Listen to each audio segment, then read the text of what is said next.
Hello, everybody. Happy Science Sunday, Monday, Tuesday, Wednesday, History Hump Day, all of the days.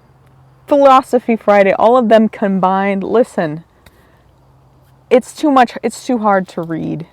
I just realized. I really thought I was going to get into this reading. I'm going to become really smart. And you know what happened? I got lazy and I just decided to doom scroll instead. Which is way more fun, let's be honest. You get a lot more in a lot shorter amount of time. Reading is kind of, as I've read, this is like the first time I've read in like 20 years, since I was like 4. I read and I realized, why do people read? You just open a book and it's just like you have to do all this work, all this brain work, all for what? To get the same message that you could have gotten in a 5-second video on Instagram. So just watch Reels on Instagram instead and you can be just as educated. That's my philosophy. No, I'm going to try to keep reading. It's hard in the summer to find time to read. But instead of reading, I've been watching some movies at the theater. It was really weird. I went to the Odyssey. They made a movie about it, and apparently it's a book too. So I've never read the book, but it's kind of is it philosophical? It's literature. It's old literature. What is it, 3,000 years old or something? Pre-Christ. And Jesus came like 2,026 years ago. And the Odyssey was 3,000 years ago. So I'm pretty sure that's before. So I thought it was a really good movie.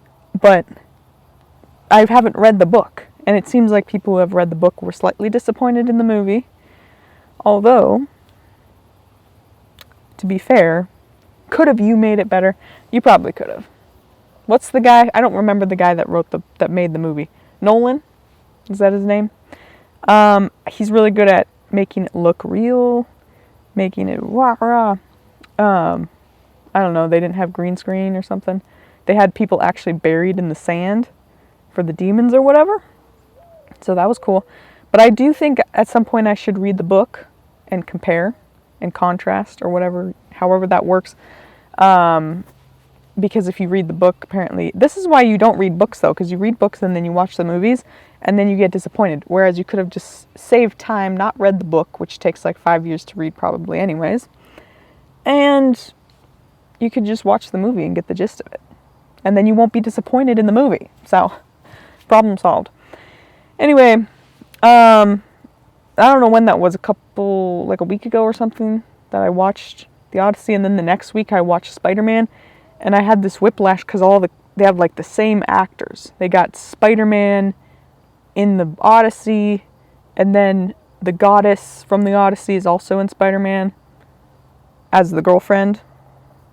Whoa. I was not expecting that. Spoiler alert. Spoiler alert. Zendaya is in Spider-Man too, as well as the Odyssey. So, and same with Tom Holland. They're all in both. And then the mom in the Odyssey was in a movie in the trailer before the Spider-Man. So I was getting whiplash. I was like, this must be a conspiracy because I'm seeing too many similarities. It's almost like the Odyssey is an alternate universe of Marvel. So, and it kind of seemed like it. It felt like a Marvel movie. The only thing, so there were 3 things that people don't like about the Odyssey movie, who have probably read the book or like the story of the book. And at least according to Matt Walsh, he didn't like it.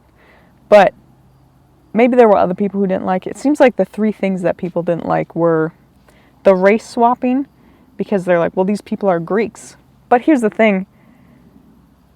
No matter what race, I kind of want you to swap some races, because even if it's supposed to all be one race, it just gets old after a while seeing the same race, no matter what race it is. I would say maybe swap a few people just because it's like, you gotta have some variety. You gotta have it be like interesting, you know? You don't want to just have the same, because then you'll think they're all the same character and you won't be able to tell the difference. Be like, wait, I thought that guy was on the ship. That happens to me all the time when I watch movies. I always think that like 5 characters are the same person. That happened when I watched, I think it was God's Not Dead. And there was the whole movie, I thought these two ladies were the same person the whole time, and I was so confused. So that's why you gotta switch it out a little bit. You gotta switch, have some variety. So I don't mind the race swapping. I know it's not as accurate to the book, but again, you gotta, it's a movie, artistic realities, you gotta make it a little unrealistic. Also, the book is unrealistic because there's gods in it, and we know that the only true God is Jesus, but that's another reason people didn't like the movie, is because it had, and I might actually agree with this, they didn't have like any gods besides Zendaya, who was actually just a vision of some girl that got killed. So that was plot twist. She's not even a goddess. But I did like, I don't know. I think I agree with the critics on that, is that they didn't have any gods. They didn't have it be enchanting. They didn't have it be like mystical and weird. Because I think, again, I haven't read the book, but I could see where if you read the book, it's like Narnia or something. It's supposed to be like weird and you'll feel like you're in a different world. I actually like realistic movies better. So maybe that's why I like the movie, but I can see where you would be frustrated that it's not according to the book in that way. Because the whole point of the book is to be weird. I'm pretty sure. And the race thing isn't really a big deal, but like the point of the book being a weird god-like movie or book thing, and then they just made it like not really as much. But they still had the demons buried in the sand, although that was realistic, and they made it real humans buried in the sand. That's crazy. And then the third thing that people didn't like, that even apparently some feminist who wrote another version of the Odyssey, I can't remember. I might be getting this story way wrong. Don't listen to me. But even her, who I think is it Christopher Nolan, wrote the movie off of? I'm probably messing this story up way too much. But anyway, she criticized his movie, I think it was her, for not being a triumphant type of story, where he conquers the land and then is just happy. Like, woohoo, we won. The Greeks, where were they from? Sicilia or something? We won. Ithaca, that's what it was.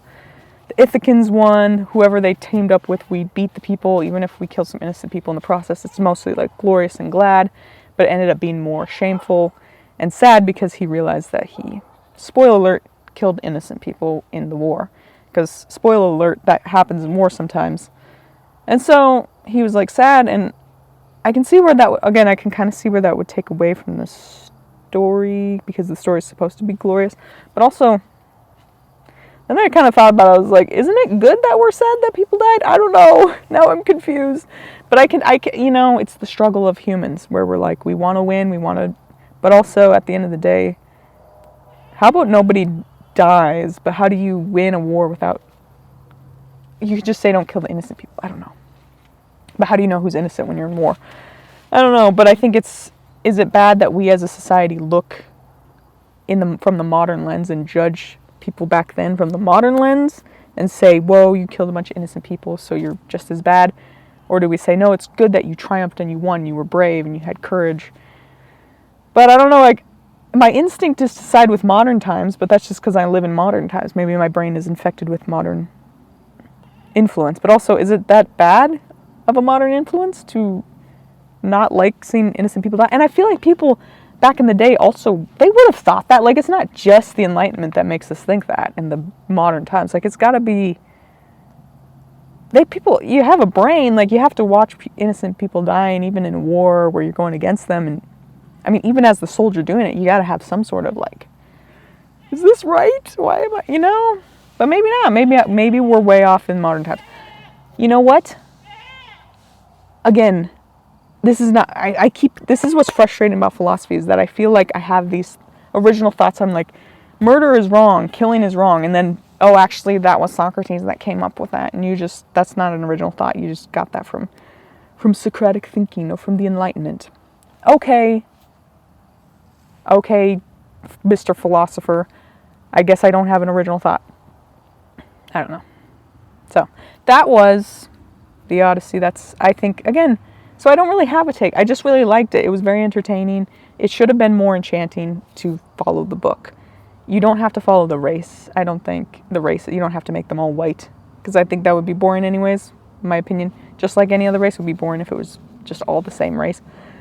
But you do have to have like the gods in it, because that is kind of a big part of the story, even though they're false gods.